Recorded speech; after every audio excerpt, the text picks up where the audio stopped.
সুপ্রিয় দর্শক শ্রোতা, আসসালামু আলাইকুম। শব্দে শব্দে রিডিং কিভাবে পড়বেন, কোথায় কয়া লিফ টেনে পড়তে হবে, কোথায় থামতে হবে, কোথায় মিলিয়ে পড়তে হবে, কোথায় গুণনা হবে, এই বিষয়গুলি এই ভিডিওর সাহায্যে শিখে নিতে পারবেন। তো অবশ্যই শুরু থেকে শেষ পর্যন্ত ভিডিওটি দেখবেন, ইনশাআল্লাহ অনেক দ্রুত রিডিং পড়তে পারবেন। জালিকা, খাড় যাবার একা লিফ টেনে পড়বেন।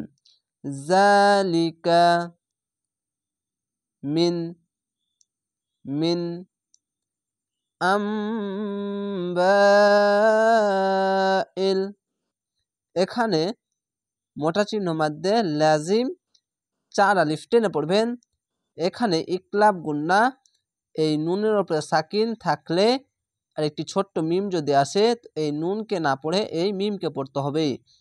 তো এই মিমকে পড়বেন আম্বাইল, জালিকা মিন আম্বাইল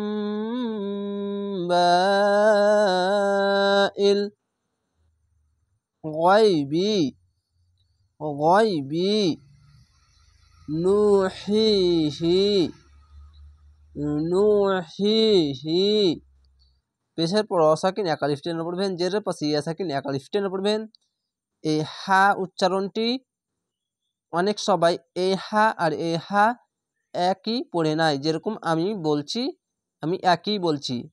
এই তফাৎ হচ্ছে, এটি হবে এই সাউন্ডটি প্রথমে বের হবে হ্যাঁ ইয়েজের হি, আর এটি শুধু হা হাজের হি, আর এটি হ্যাঁ ইয়েজের হি নুহিহি। এভাবে তফাৎগুলো অবশ্যই এই ভিডিওর সাহায্যে শিখতে পারবেন।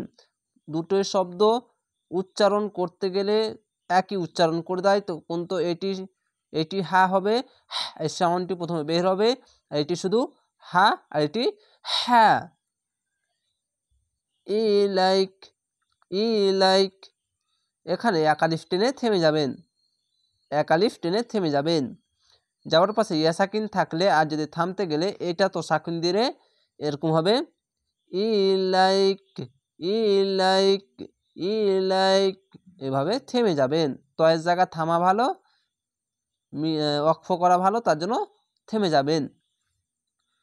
ওয়ামা, যাবার পাশে খালি আলিফ এক আলিফ টেনে পড়বেন। ওয়ামা কুনতা, এখানে ইকফা গুন্না, বাংলা অনেস্কার মতো কুনতা লাদাইহিম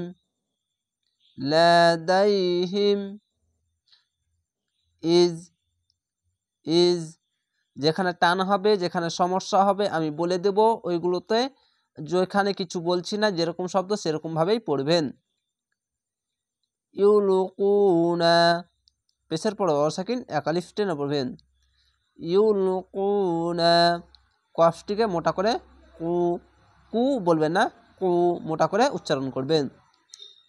আকলা, যাওয়ার পাশে খালি আলিফ এক আলিফ টেনে পড়বেন। এখানে কলকলা ধাক্কা মেরে হবে, ওপরে সাউন্ড যাবে।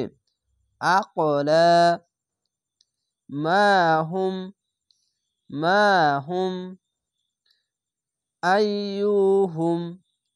আইয়ুহুম, তাসদিদ বালা অক্ষরকে দুবার উচ্চারণ করতে হবে।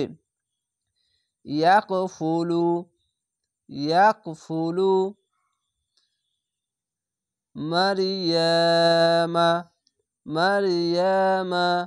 মারিয়ামা, এখানে সদ আছে, সদের জায়গায় থামতে পারেন, যদি নিঃশ্বাস না থাকলে থামতে পারেন, কিন্তু এখানে মিলিয়ে পড়া ভালো।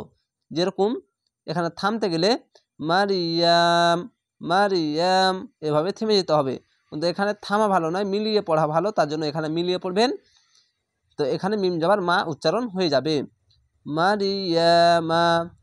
মারিয়ামা মিলানো হচ্ছে এরকম মারিয়ামা ওয়া মা কুনতা তালা, এভাবেই মিলিয়ে পড়ে যেতে হবে। এটাই হচ্ছে এই মিলানোর পড়া বা পড়তে হবে এরকম ভাবে।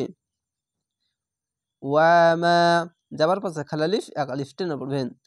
কুনতা, এখানে ইকফা গুন্না, বাংলা অনেস্কার মতো ইকফা গুন্না হবে। কুনতা লাদাইহিম লাদাইহিম ইজ ইজ ইয়াখতাসিমুন। এখানে আয়াত আছে, থামতে হবে, তার জন্য শেষ অক্ষরে সাকিন দিয়ে দিলাম, যে 3 আলিফ টেনে পড়লাম, মাদ্দে আরজি হলো। কেন? পেশের পরে অসাকিন 1 আলিফ টেনে পড়তে হয়, শেষ অক্ষরে সাকিন দিলে 1 2 3 তিনটি অক্ষর 3 আলিফ টেনে পড়বেন, মাদ্দে আরজি হবে। এরকম হবে। এখান থেকেই পড়ছি, এখানে থামতে হবে না, মিলিয়ে পড়তে হবে, তার জন্য মিলিয়ে পড়বেন। মারিয়ামা ওয়া মা কুনতা লাদাইহিম ইয ইয়াখতা, এখানে খ আছে, এটি অনেক সবাই জিম পড়ে নাই, তো এখানে ইয়াখতাসিমুন। তো আশা করি আপনারা বুঝতে পেরেছেন। এভাবে ক্লাসগুলো দেখবেন, ইনশাআল্লাহ অনেক দ্রুত রিডিং পড়তে পারবেন এবং এই নিয়মগুলো বুঝে অনেক সহজেই পবিত্র কোরআন নিজেই অনেক দ্রুত পড়তে পারবেন এবং মনে রাখতে পারবেন। তো অবশ্যই চ্যানেলটিকে সাবস্ক্রাইব করে রাখবেন পরবর্তী ভিডিও দেখার জন্য। ভালো থাকেন, সুস্থ থাকেন। আসসালামু আলাইকুম।